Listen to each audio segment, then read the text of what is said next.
नाशिकमध्ये वातावरणात प्रचंड गारवा निर्माण झाला असून अचानक थंडीमध्ये मोठी वाढ झाल्याचं बघायला मिळतंय। उबदार कपडे घातल्याशिवाय घराबाहेर पडणे हे अवघड झाले असताना दुसरीकडे मात्र या थंडीत आदिवासी शेतकरी बांधवांनी कुडकुडत रात्र रस्त्यावरच काढली आहे। जिल्हाधिकारी कार्यालयासमोर सुरू असलेल्या त्यांच्या आंदोलनाचा आज 8वा दिवस आहे।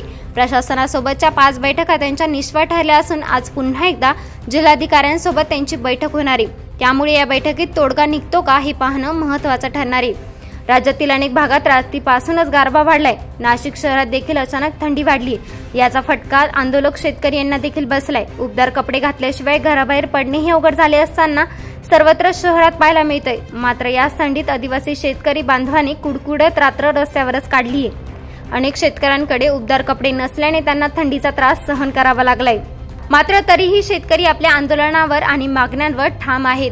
शेतकऱ्यांच्या शेतीला 24 तास वीज द्या, शेतकऱ्यांची थकीत वीज बिले माफ करावीत, ज्येष्ठ नागरिकांना आणि इतरांना लागू असलेले वृद्धापकाळात पेन्शन योजनेची रक्कम 1,500 रुपयांवरून 4,000 रुपयांपर्यंत वाढवावी, रेशन कार्डवरील दरमहा मिळणारे मोफत धान्यासह विक्याचे धान्य पुन्हा सुरू करावे, 2005 नंतर भरती झालेल्या शासकीय कर्मचाऱ्यांना जुनी पेन्शन योजना लागू करावी, 60 वर्ष वयावरील सर्व नागरिकांना दरमहा 10,000 रुपये पेन्शन द्यावी, कंत्राटी नोकर भरती बंद करा, सर्व रिक्त पदावर सरळ सेवा भरती पूर्वीप्रमाणे करा, आदिवासी दलित यांची सर्व रिक्त पदावर त्वरित भरती करा, गरीब शेतकरी, शेतकरी मजूर आणि कंत्राटी कामगार, झोपडपट्टीत राहणाऱ्या गरिबांना मिळणाऱ्या प्रधानमंत्री आवास योजना आणि शबरी घरकुल योजनांचं अनुदान 5 लाख करावे, वंचित गरीब लाभार्थ्यांचा नवीन सर्वे करून त्यांची नावे ड च्या प्रतीक्षा यादीत समाविष्ट करावीत, अंगणवाडी कार्यकर्ती, मदतनीस, आशा वर्कर, आशा सुपरवायझर, शालेय पोषण आहार कर्मचारी, ग्रामपंचायतीचा डेटा ऑपरेटर, ग्रामरोजगार सेवक अशा जनतेशी निगडित असणाऱ्या कर्मचाऱ्यांना शासकीय कर्मचारी म्हणून घोषित करून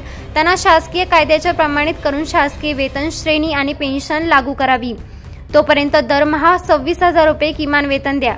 नाशिक जिल्ह्यातील औद्योगिक कामगारांचे प्रश्न सोडविण्यासाठी जिल्हास्तरीय समस्या निवारण समिती गठीत करा।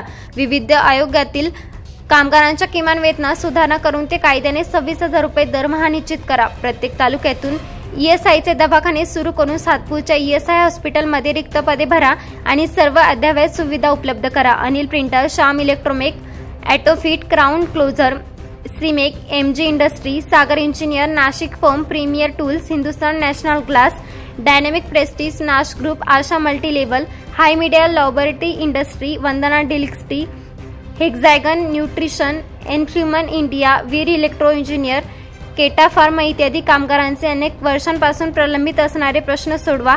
शासकीय, स्थानिक स्वराज्य संस्था आणि खासगी उद्योगातून वर्षानुवर्षे कंत्राटी पद्धतीने काम करणाऱ्या कामगार कर्मचाऱ्यांना कायम करण्यात यावे। कंत्राटी कामगारांना दरमहा 26,000 रुपये किमान वेतन द्यावे।